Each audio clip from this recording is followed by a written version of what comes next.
It points back to the fact that we need to be looking within. We need to be addressing the insecurities, the impressions, the comments, the projections that have attached themselves to us.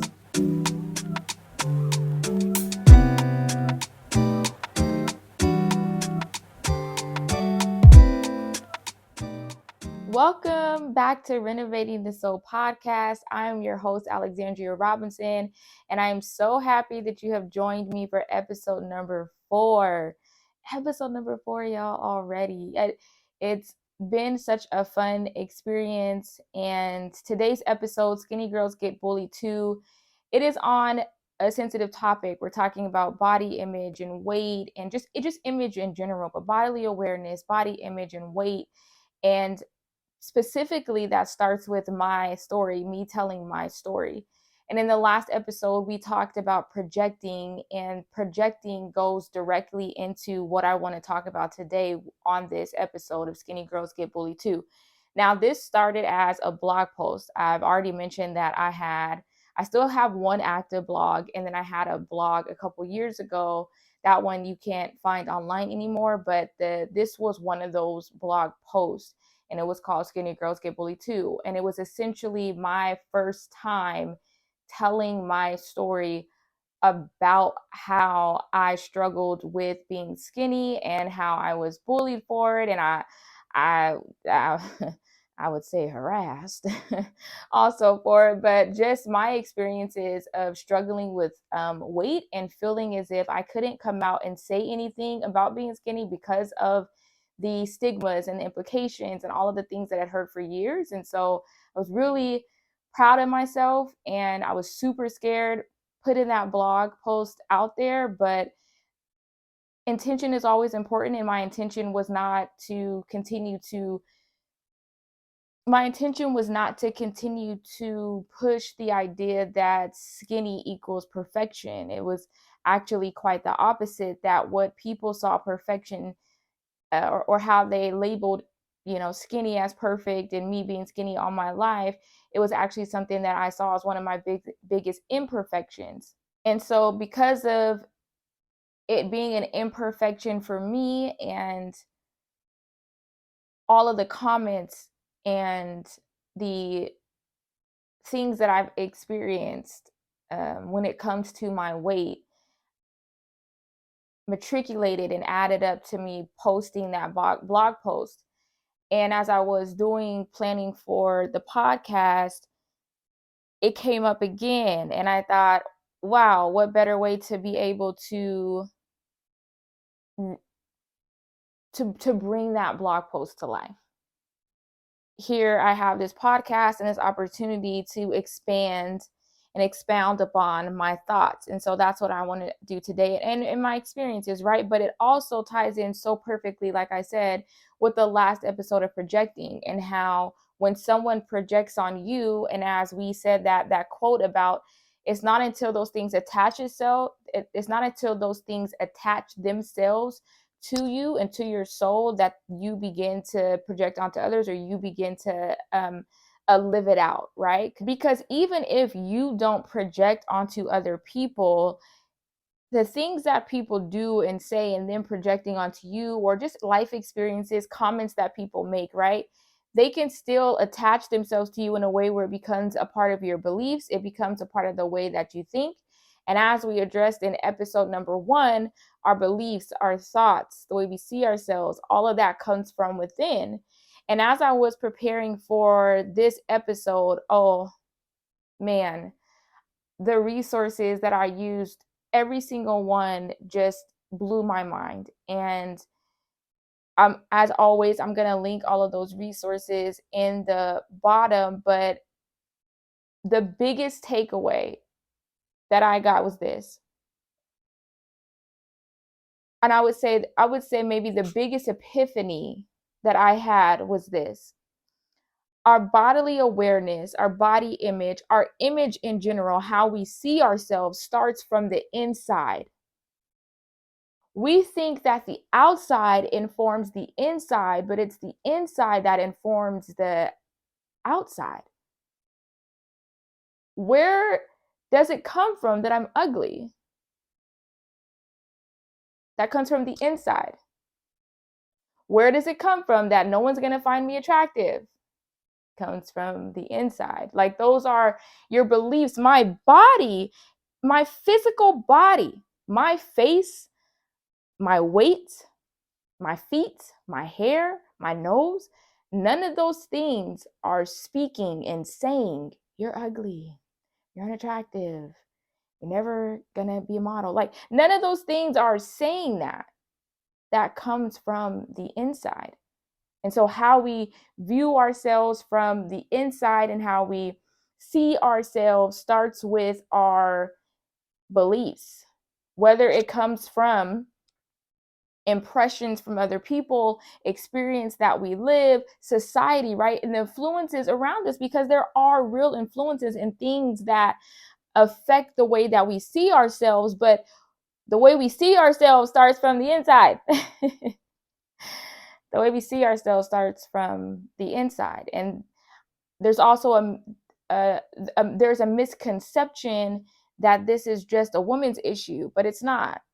Think about the fact that men are going overseas, and honestly, not even overseas, but remember those barber videos that were going around where men with no hair, they were getting the hair put back on with, I don't know what the chemicals and the things are called, you know, whatever.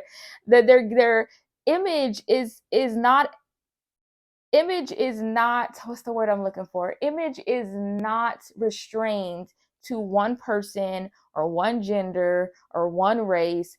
Image is across every single person. The way we see ourselves affects every single one of us. And for some of us, we've learned to rise above the society standards. For others, body disorders, image problems can lead people to kill themselves. But it's because of the thoughts, it's because of the beliefs, it's because of what's happening inside of them that makes them feel as if they're not good enough because of how they appear. And so that's what we're talking about today. And so I'm going to start. Well, I already started, I guess, but I'm going to continue. I'm going to introduce. I could say that I'm going to start here telling my story. So I have been skinny all of my life. And when I was a little girl, I used to hear all kinds of things like, you need some meat, you need to get some meat on those bones, suggestions, eat a peanut butter and jelly sandwich every night. When that didn't work, just eat peanut butter. I've had people buy stuff for me like protein powder and certain types of food and certain types of, I don't know, I wouldn't call them remedies, but I guess tricks to help you gain weight. When you're going through the buffet line, or when you're at your family's house and you're doing the little, I guess, yeah, I don't know what it's called. Like, it's not an assembly line, but you're standing in line to get your food, and you don't always get to serve yourself, especially as a kid. And so what people would do was they would put extra food on my plate because I needed to fatten up, or I needed to again, like, put some meat on my bones. But it really felt like everywhere that I went, someone was commenting on my weight. Someone was saying something about the way that I looked. And I did not necessarily know it was a problem until people started mentioning it to me.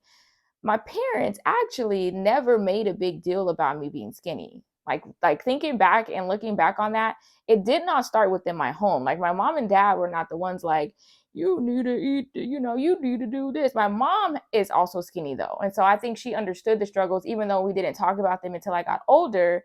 I think she understood not to put that on me. So she never, I just never had those experiences in my home, which is something I'm kind of realizing in this moment, that like my parents were not the ones telling me to, do some of this stuff. And some of the things that I told them people would tell me to do, they were even turned off on, especially my dad.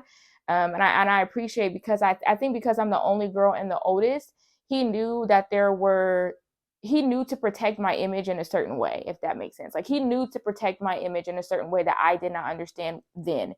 And I went because I went along with the things that people were saying, and I did try to do the protein shakes and eat the peanut butter and do the peanut butter and jelly sandwiches and whatever else they recommended, right? Or trying to stuff myself, like trying to overeat. I really did try to do those things to no avail.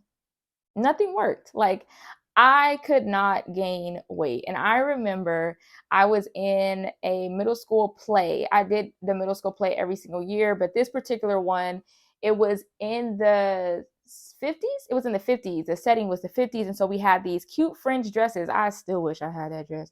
I know I can't fit it now, but it was the cutest little dress. And I had these 3 layers of fringe, and I just danced my heart out and I performed my heart out. And I was so proud to show my family like how, good I was. I wasn't the main character, but I wasn't in the back. Like, I had a lot of stage time in this play. Okay. And I was super pumped. And when I came down, my grandpa could not get over, and this is exactly what he said, my little chicken legs. Y'all, I, to this day, don't remember any other comment made to me after I came off of that station doing that play, except for him telling me and laughing about my chicken legs. And I know that not every person, including my grandpa, meant harm. Not every person who was trying to help or who thought they were helping meant to harm me or cause more problems. But the issue is that everyone else saw a problem in me that I did not see. No one stopped and said, like, do you see your weight as an issue? Are you struggling with your image? Are you I wasn't. The other way that I started to become insecure or feel like there was a problem with me being skinny was in elementary school and middle school. You're boys, right? For girls, we just boys and boys, right? And all throughout my diary, it was, why don't I have a boyfriend? And I don't like, why don't I have a boyfriend? And so and so has a boyfriend, and I wish I had a boyfriend. And the thing, guys liked me, but the thing that I think every single guy said was that I was too skinny. Talk about a way to introduce insecurities to a kid, is when all of your classmates are like, you're the homegirl, but you're too skinny. It was never that my personality was dull or that I was ugly. No one ever really was like, yeah, she's ugly in the face, or she doesn't look that good, or whatever. It was always, which maybe saying that I'm too skinny is a way of saying I was ugly. I don't know. But they never said ugly, but they definitely used skinny. Cause okay, let me explain that too, that you all know how it went. You don't go tell the boy you like him. You tell your friend to tell a friend to be like, drop my name and see what they say. And then it comes back, and then they're like, yeah, he said you're cool, he said you're pretty, but you're just too skinny. It's it's really hard to this is only my second time really telling these stories besides that blog, and this is my first time voicing these. This is my first time voicing this in a cohesive and kind of like one setting way. And that'll probably happen a lot throughout this podcast because I just haven't, I've used my voice sporadically and I've told I've told bits and pieces of stories, but I haven't really sat down and put the pieces together and, tied everything all together. And so a lot of these things that I tell you all in the podcast world, and I guess the world at large, it's a first time for me. And you hear and see me in the moment still processing a lot of that pain and a lot of that hurt, because though I've thought about it and though I've dealt with it, it's so different actually telling people. It's different actually, even for the first time, telling those people who were trying to help me then, even for them to hear that some of the things they may have said or done had a negative impact on the way that I see myself. It's hard. It is hard. That's why I don't come down on people who share their stories, because there's so many people who live in silence and who hide behind a mask still and don't stand up and speak out. It is really hard to put yourself out there. And so I commend those who do it. And I sit here as one who's doing it and again trying to process as I go. But it was super painful to be called bony and somebody to poke your elbows, and kids would lift me up. Like they would pick me up and pass me from person to person. I was too small. Like, okay, so high school, I was too little to get into like ones. So I wore double zeros. Guys probably have no idea what I'm talking about right now, but that's okay. Just know double zero is the smallest size you can wear in juniors. And I could barely fit double zeros when I got to high school. Okay. That was something that I never revealed. So when we talked about our weights, when the girls we would compare our weights and stuff, or jean sizes, because you didn't say your weight, you just said like your jean size. Like I'm a 2, I'm a 4, I'm a 6, and I would be like I'm a 2. No getting where I'm lying, because I was a double zero, barely that. I was still in the max kids size for girls, and I don't even remember what that was. But I remember one day these girls I hung out with, I think it was middle school, these girls I hung out with, I couldn't fit belts. Okay. Could not fit like a regular belt. So I had a kid belt that I had to put on the last notch, that I had to then loop around my waist. And then I would have to tie it in the back in order for it to not hang. And so I would always have this knot back there. So I would always keep my shirts down. And anyways, it came up one time and they saw it and they took the loop out and they swung me around in the hallway by my loop. These were girls that are supposed to be my friends, and they laughed. And that was one of the most humiliating days of my entire life. And one of the reasons why I to this day say that I absolutely hated middle school. The same girls that made fun of me was the same girls that I still wanted to be friends with. It's such a confusing time, but that was so embarrassing and humiliating for them. And I could still see their faces like in tears laughing at me, and I'm in tears crying. Like it wasn't until I got super frustrated that they stopped. You know, you laugh at first, but you're like, imagine me just seeing myself spinning, and these girls are bigger than me. I don't fight. They both fought. Like I'm not I was defenseless. And that was one of my biggest struggles with being skinny, that as I started to get older and people would pick me up. One time this boy pushed me, like let go of my hands and pushed me on the playground. I hurt my back. Like y'all, so many physical things that I have gone through from being one of the smaller kids in class. All of these experiences, I'm not processing in the moment. But what's happening is that experience after experience, time after time, comment after comment, suggestion after suggestion, weight became one of my biggest insecurities. I remember another thing that was probably the second most hurtful thing was going to dinner with my friends and her family, and I had got up to use the bathroom.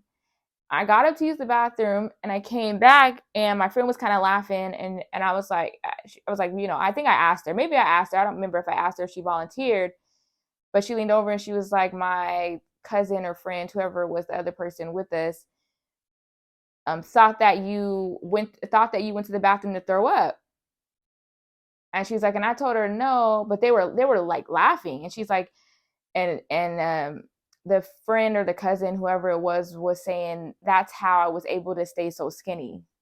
I was in high school. Like that's how, it wasn't even like a concern for the girl. Like it wasn't like she was saying, oh my gosh, I'm concerned. Is she going to the bathroom to throw up? It was like, oh, she's going to the bathroom to throw up. That's how she stays so skinny. When I tell you guys, for years after that, I did not go to the bathroom while eating. I'm not even kidding. If I got my plate and I ate my food, I did not get up and go to the bathroom afterwards. I didn't. That is the God honest truth, because I was so scared that someone else would imply that I was going to the bathroom to throw up so I could keep my weight down. Because the furthest thing from the truth. The truth is that I hated being skinny. The truth is that I wanted to gain weight, and I wanted to put on pounds. People kept insinuating that I was working hard at being skinny, that, oh, you're not eating enough, and oh, you're doing stuff. Even encouraged, don't exercise. Yeah. I have so much, I have so many other things that I want to talk about, but I can't do this episode without telling my story, because I don't want to make it about someone else or try to point a finger or even try to talk about something so sensitive without you all first understanding why I wanted to talk about this and how it has affected me firsthand. Whether it was people projecting on me or just the nastiness of kids, all of those things have had a negative effect on the way that I viewed and still view myself.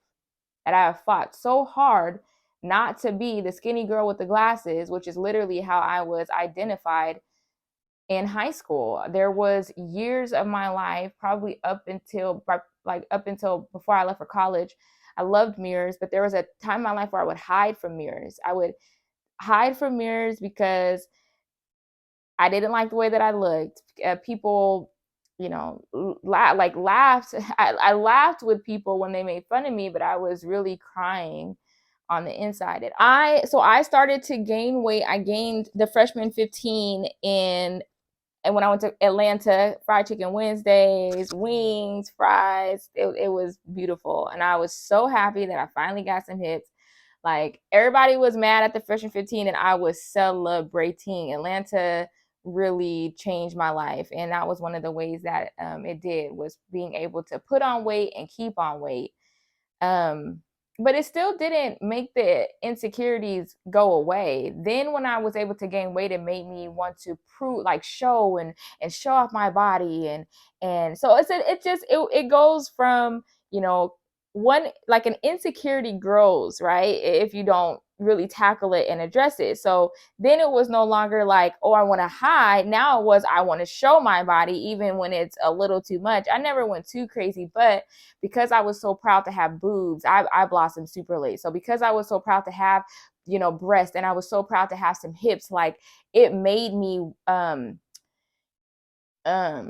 dress to please people now, because I wanted the attention.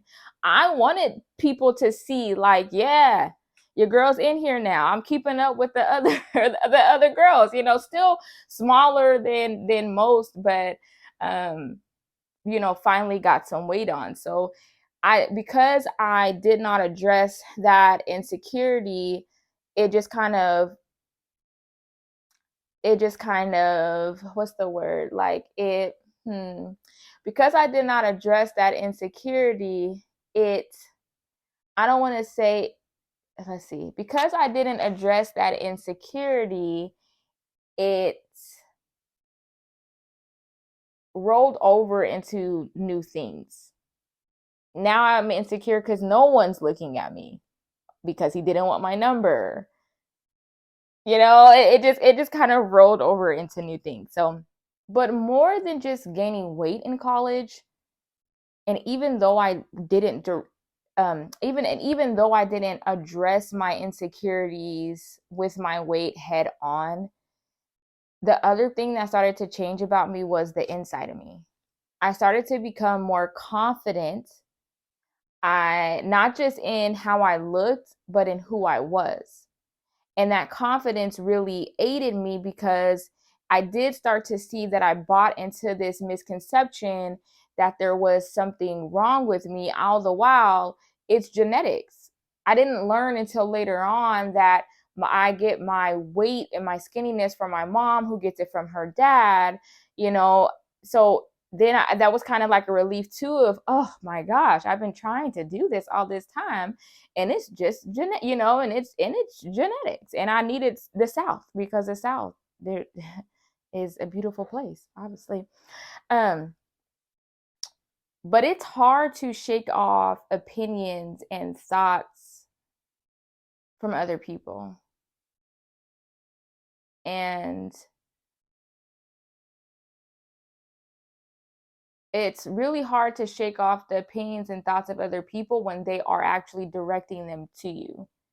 No one was really concerned with my daily struggles. No one was concerned with my heart and my soul, but they were most concerned with my outer appearance when I wasn't, which made me start to become concerned with my outer appearance. And so I found my voice as I got older to speak up against the voices and quiet the insecurities of others, which is an exact line in my blog post from a couple of years ago, is that I wanted to quiet the insecurities of others. That while people, and still to this day, people comment on my weight quite often. And it came back up when I started having children.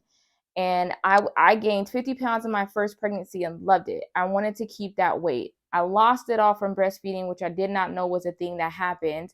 I would not have breastfed had I known, because I really wanted to keep the weight. So you can see this is still something that affects me, though my weight is still something that definitely affects me. But I wanted to keep that weight so bad and I didn't. But when even still, like losing the weight, then you get the comments of, wow, you didn't look like you didn't have a baby, or what did you do, or people just, and I try to tell people all the time, like, I wanted to keep the weight. I loved gaining the baby weight. I loved having the weight. I try to keep it every time, like, because I can only speak for me.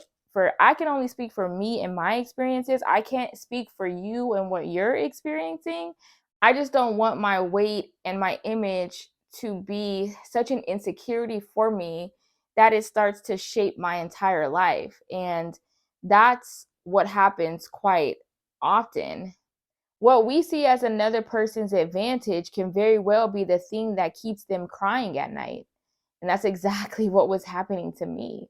That while everyone kept thinking that I was better than them, oh my gosh, I can't tell you the number of times that people just insisted that I thought that I was better than them, and and treated me as if I just put myself on this pedestal, that you're thinking that because I've been given some sort of advantage, right? Some sort of advantage, that I just am living the best life ever. And really, I'm every day struggling, hiding from mirrors, trying to eat more than I can, uh, trying to do all the tips and tricks, trying to eat certain things, trying to not eat certain things, like really trying to shape myself so that I can fit what the people around me wanted me to look like so they could stop commenting on me.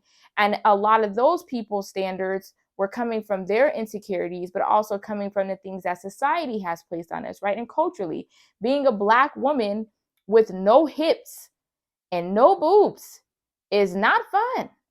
It is not. When we are known for being curvy and, voluptuous, and having that, and then here I am, I'm straight as a board, just straight down. Like it's so the community, right? And how you grow up, and how people see certain people, or what they expect, right, is the things that will shape other people. But I think those people who really had the more ill intentions, like the people who really had the deeper insecurities with their image, even if it wasn't weight, were the ones that went a little harder on me to insinuate that I was throwing up, or to swing me around right by my belt loop. And when I was doing my research on this, I read this article on bodily awareness. And bodily awareness does not start, this article, this is exactly what it talks about. Like, it does not start from the outside. Your bodily awareness starts from the inside. And this does not have as much to do with weight as it does with just our actual physical bodies. Essentially, what that first section of this article was trying to say is that while everyone else's bodies appear to me from the outside, only my body appears to me from the inside. I know what's happening to my body because I am in it. But okay, let me say it like this too. My body is a physical thing. A rock is a physical thing. But what makes my physical body different than a rock is that I am self-aware. A rock is not aware that it is a rock. But I, Alexandria, am aware that I am Alexandria and that I have a body. We talked about this, I think, in the last episode about self-awareness a little bit. But that's another indication that we have a soul, because I'm not just a rock sitting there as a physical thing, right? I'm not this cup. This cup is sitting here, but this cup doesn't know it's a cup. I, Alexandria, am aware that I have a body because I have self-awareness, because my awareness does not start from my body. If you took everything out of me, so basically if I died, my body is no longer aware that it's a body. Why? Because it needs the spirit, the soul, to be connected to it.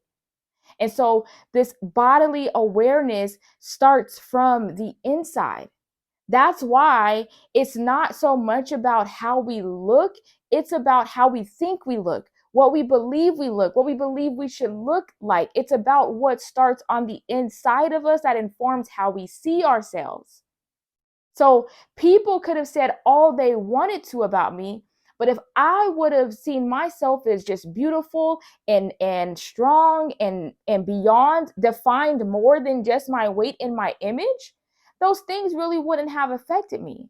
But the problem is, I, as many of us do in society, did see myself as my physical experience, as my physical appearance. I did see myself as my image. I did define myself by whether I was a 4 or whether I was a 00, and not by what truly defines me of like who I am on the inside. It didn't matter that I was a caring person, that I got good grades.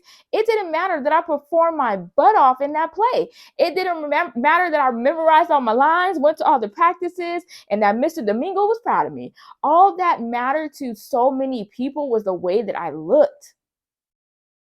I have more comments in my mind about my weight and my image than I do about my heart or my character. And that's not to say that I have a bad one. Like, yeah, girl, they probably didn't comment on it because no. I know myself. I was a better kid than I am an adult, honestly. Like, I was more focused and determined and a pretty good kid, right? I stayed out of trouble. So there was no reason for people not to comment on those things that really mattered about me beyond the way that I looked. There was just genuinely no reason.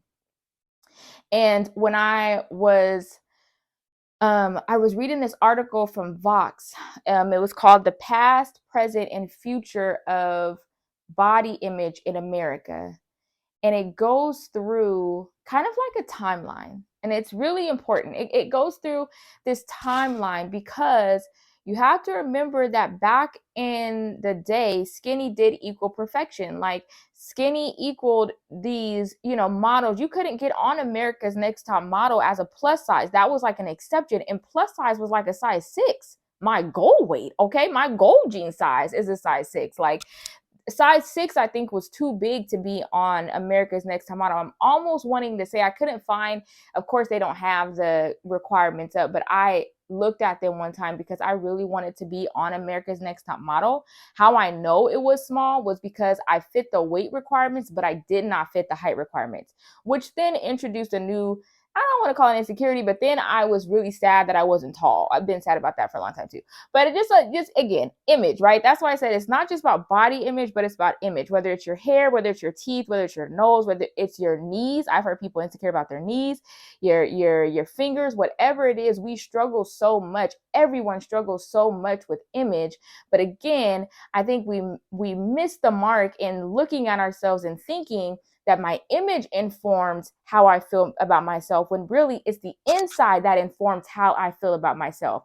That's why now you have so many women, even take Cardi B, for those who may not be familiar, she had like crooked teeth for a long time.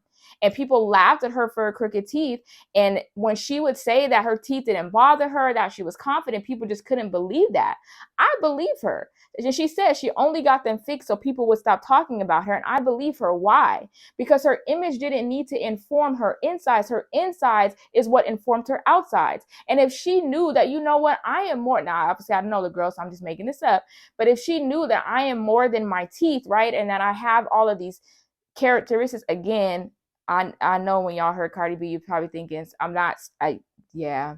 But just roll with the example for now that I hope you are getting is that the inside is what informs the outside. And we have to stop.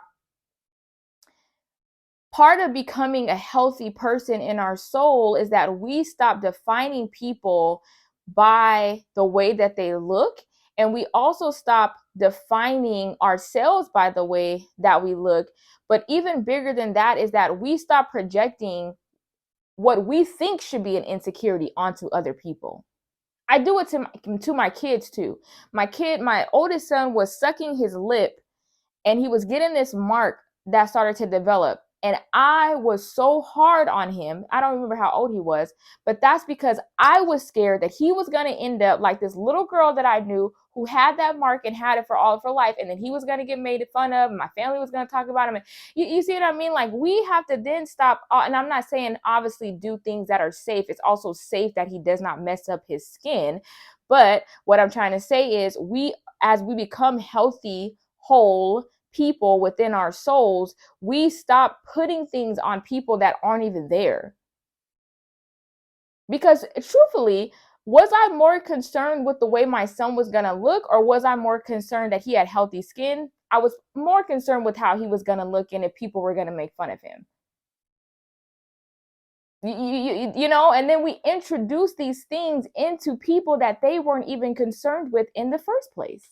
And as I said before, body image or just image struggles, it's not just a woman thing. When I looked up some statistics specifically on eating disorders, so that men represent 25% of people with eating disorders.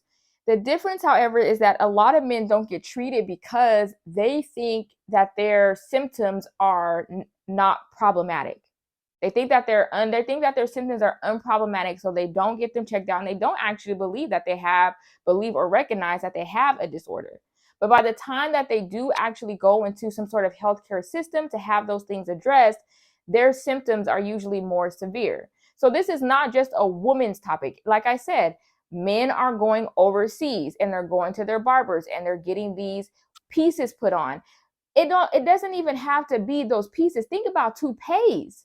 Toupees have been around for so long. Why? Because we want to keep up a certain image, because we want to keep up a certain standard, right? With society, right? So image and body image and these struggles are not just, again, they're not just severed off to one type of gender or one type of person. It affects both men and women. And it starts at a very young age. It starts at such a young age. And it does indeed affect women and girls. I believe that some of the statistics said at when they're younger. A lot of us women, we start to define ourselves by the people around us, by society, by men, right? And I want to read this statistic that anorexia has the highest case mortality rate and second highest crude mortality rate of any mental illness. Of any mental illness. It did not say eating disorder. Anorexia is the eating disorder, but it has the highest case of mortality rate of any mental illness. The fact that it is saying that this is a mental illness, and we on this podcast know that our mind, our thoughts, right, is within our soul, not in the brain that, we take out. Like the mental illness means that it's coming from within. That all of these people struggling with their image and killing themselves, and in the ultimate case, in the extreme cases, that is the struggle within, that they would label this a mental illness. That's why I wanted to talk about this. That's why I wanted to start with my own story, but really go into how this affects so many and affects society at large and has affected you and me. Everyone has had an image issue at some point or another, even if you're the most confident person now. Now, it maybe didn't stick so hard that it has affected your entire life or made you live out and do certain things, but people are mean. Kids are mean. So all of us probably got teased for something, or you were the teaser and the bully, right? Because remember, on here, we're going to hold you accountable on both sides. We ain't all the victims. Some of y'all was the ones doing the stuff, okay? So we're going to hold you accountable too. It's probably some people you need to go apologize to right now. So we're not just gonna act like everybody was on the other side, right? But again, this bodily awareness, this how we see ourselves starting from the inside points back to the fact that we need to be, it points back to the fact that we need to be looking within. We need to be addressing the insecurities, the impressions, the comments, the projections that have attached themselves to us. Because I believe that a lot of those things serve as distractions. So when I become so focused on trying to maintain my weight so that society accepts me, I forget to spend time actually developing my mind and my character and my soul, the things that really matter, right? I forget, and my focus really isn't on reading a book that's going to help me develop as a better person, or reading a book that's going to help my financial problems, or reading a book that's going to help me be a better parent. Instead, I'm looking at Instagram, or I'm looking at a magazine, or I'm looking at an article, or I'm looking at an app or something, right? To try to figure out and focus on, how do I look better? How do I maintain? How do I get that weight, right? And it takes away from our true purpose in life, which should be focusing within. My husband shared this quote for me from Socrates, and there's a paper on it as well, but Socrates says this, that the unexamined life is not worth living. What is he saying? That the purpose, the focus of life is to be examining ourselves. We have made that such a hard, and what's the word I'm looking for? We have made that such a taboo. We have made that such a difficult task that we don't do it. But Socrates, this amazing philosopher, the man who dedicated his life to giving us so much of the information that we have today, says that the unexamined life is not worth living. You should be examining yourselves. You should be knowing who you are. You should be looking within. In the Vox article that I read, it was saying how in 2024, with the message of body positivity, with companies like American Eagle changing their jean sizes, and Victoria's Secret adding, quote unquote, plus size models, but I would just say they're regular models, but adding, variety of sizes, and companies coming out. It's just the same as the beauty company. I can't think of the beauty company coming with all shades of makeup and stuff. Just with all of this awareness that we have about any not inequality, but equality and inclusivity, excuse me, there's the word inclusivity. And again, this whole message of body positivity, that in 2024 the kids and people around should be experiencing less insecurity, but what's happening is that they're experiencing it more.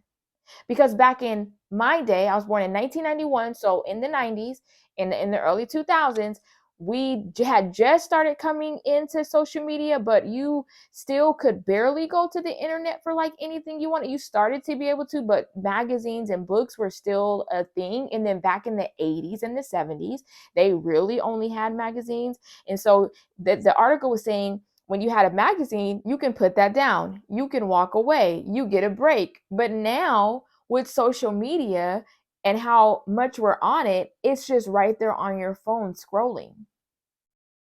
And all you have is a bunch of comparison. And again, if it's not your image you struggle with, it could be your money. That someone has more money than you or they're smarter than you, right? The whole point is that in a day and age where we are trying to get rid of some of these things that have affected us in the past, like the whole skinny equals perfection thing, which the article says, and screaming things like body positivity and all of this that we're doing, all these new movements that we have, that we should be seeing a difference in how people respond from the inside of them, that we should be seeing more confident, secure, happy young adults and young people, and yet we're seeing the opposite. Because all you're doing is changing the movement. All you're doing is creating a new phrase and creating a new way for people to buy products, but you're still not addressing the root issues that happen within people. Those people making money off of the industry, they don't care about how you see yourself. They just care about making money. That's why you have to do the work. And it's not about following the movement. It's not about, oh, now they have size 12 jeans. Are we actually going into the schools and talking to the girls and the boys about knowing themselves from the inside, being confident about who they are on the inside? And I'm going to say we're not doing that enough and not actively enough, because us adults are still struggling with the same thing. Like I said, those people going overseas to get their hair done, they're like this transplants, I believe. It's like an actual procedure that you have to get done. You still have such a, and now with social media, we have women who are talking about the BBLs and the boobs. I forget what the surgery is called, but we're still trying to go for this ideal look. And honestly, it's not too big and it's not too small. Now it's this perfect like no wasting and hips and that's fine. I'm not saying that you can't love yourself and focus on how you look and be healthy. That's not my point. But my point is that it is not going to do you any good to get your outside fixed if your insides are still messed up. Even when I gained my cute little 15 pounds, I still had inside issues to deal with. It didn't change my family problems. It didn't change my doubts and my frustrations. It didn't change anything about me on the inside. Well, okay, I can say that it did affect my confidence, but there were still other things that I had to deal with. Let's put it like that. So you can do the things, right? And you can go work out and you can do, right? You can do all the things. You can get your hair, you can fix your nose, you can fix your teeth. Teeth is a big thing now. We see too now. And we can do all of those things. But my point is that there's still the insides of us that need to be addressed and dealt with. We shouldn't ignore what's happening on the inside of us to fix what's outside, because how we see ourselves on the outside comes from within. There's a quote in the Vox article from a young lady, and she says, "These ideal bodies pushed by the media made me feel insecure about my body. And at one point, I even hated my body, the body that does so much for me." And when she said that, it just struck something within me, because our bodies are a blessing.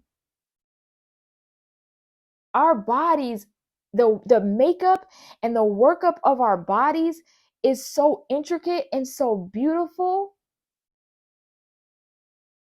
And yet, what I find so fascinating is that with everything going on within our bodies, what makes us who we are is our souls. That I can know the DNA and I can know the cells and I can produce, babies as a woman, right? And a man can put the sperm inside a woman to allow a baby to happen. Like, these bodies are so amazing, but even more than just being a body, even more than just being a physical object, even more than just being the DNA on your fingertips or the cells within you, you have an even intricate part of you, which is your soul. And we become so disgusted and unhappy with who we are because of all these influences around us that what once was someone else's worry or concern or insecurity now is ours. On the article I read on bodily awareness, it said that, and I'm paraphrasing, that our having bodies is fascinating in itself.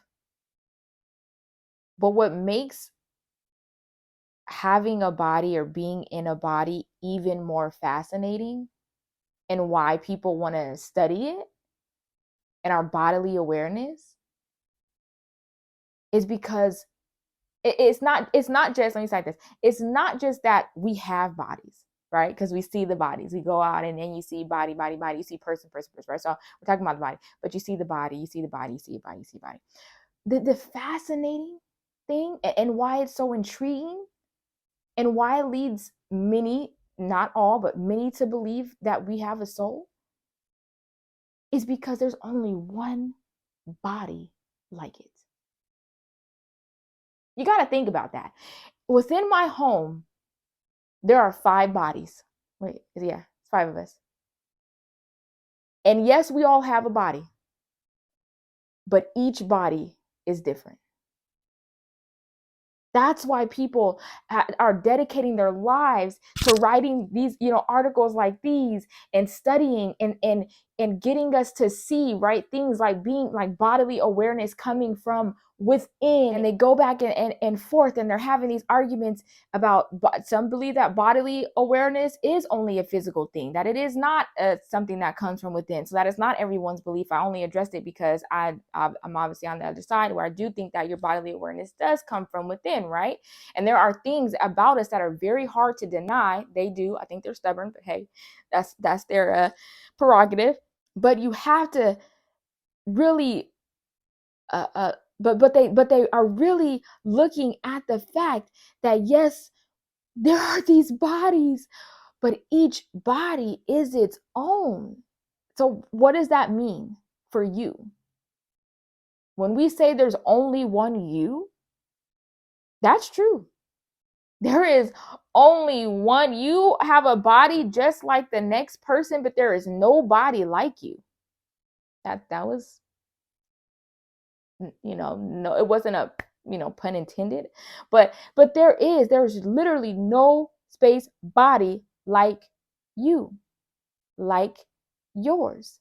And only you can be aware of what's happening in your body, because the awareness starts from inside of you, not from the outside. If it started from the outside, then I can look at you and be aware of your body. That would also mean that when you crossed your legs, I could feel you crossing your legs, because I am aware of the physical things that happen in your body. We're not just talking about image. We're talking about me. I'm going to, clapping my hands or crossing my leg or stumping my feet. The physical things that I'm able to do with my body, I am aware of, because it's coming from inside of me, not from the outside.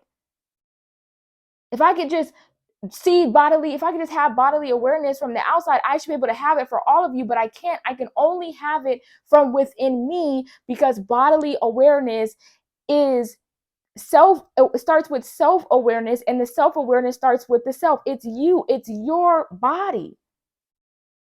That means that this is your responsibility to look within, to ask yourself, how have the things that people have said, or how has society, how have these images that someone out there created, someone out there had to say fat, skinny, tall, this, standard, that. So someone out there had to say that.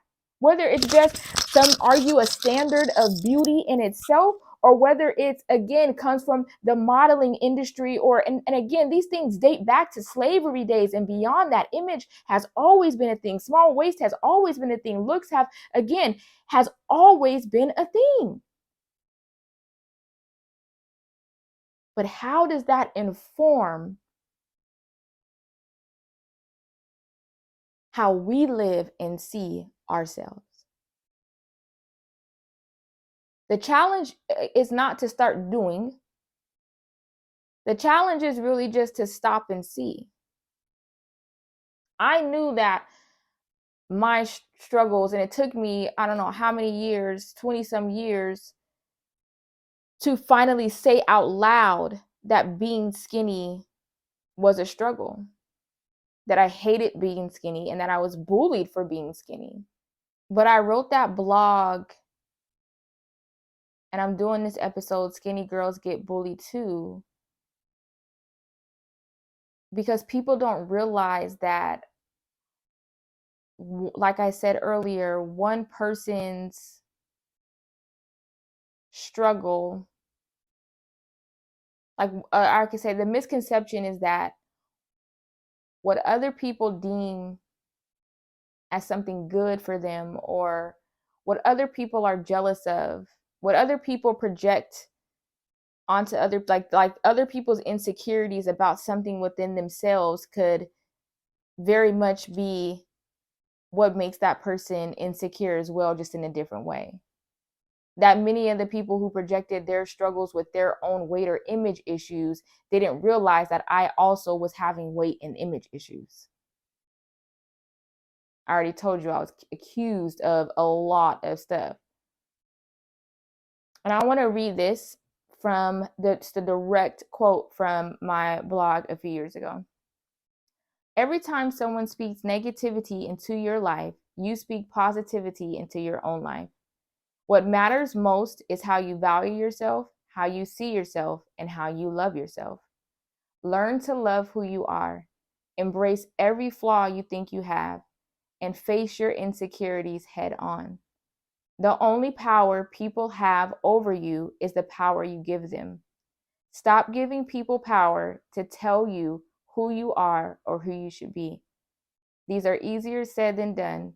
And believe me, I have to remind myself of these things on a daily basis, but it is worth it.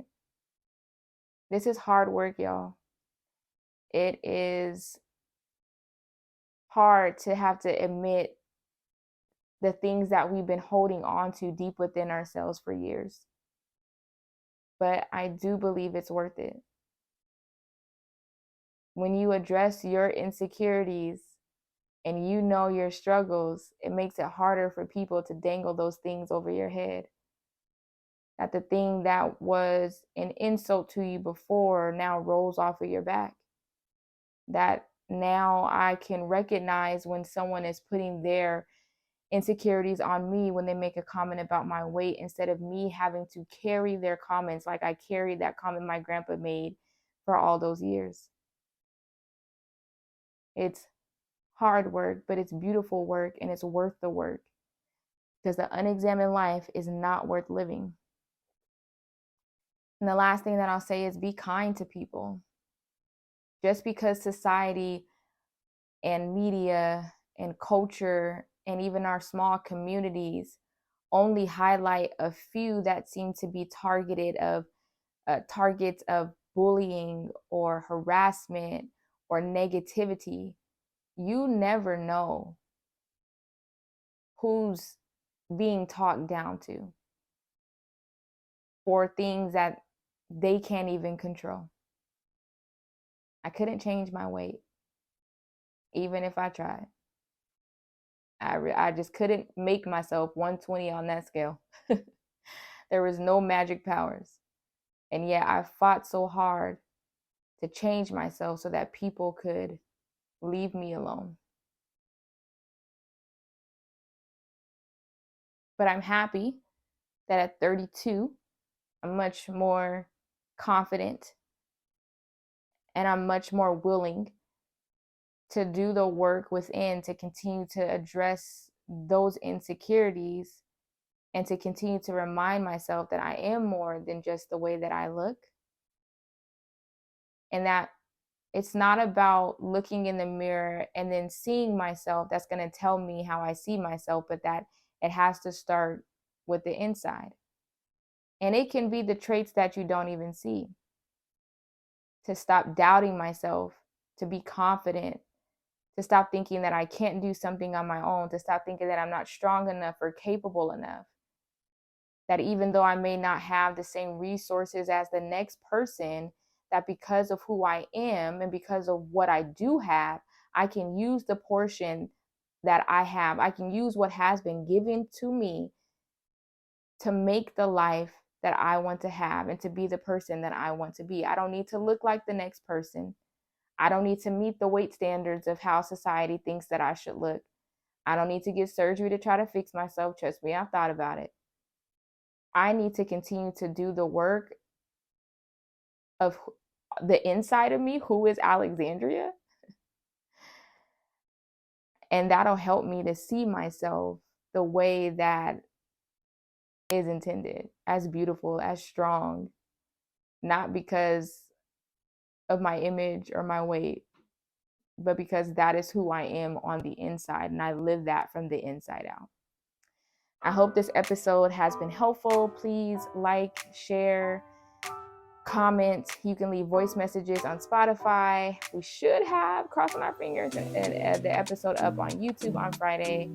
So after you listen on your platform, head over to YouTube on Friday. Thank y'all for rocking with me.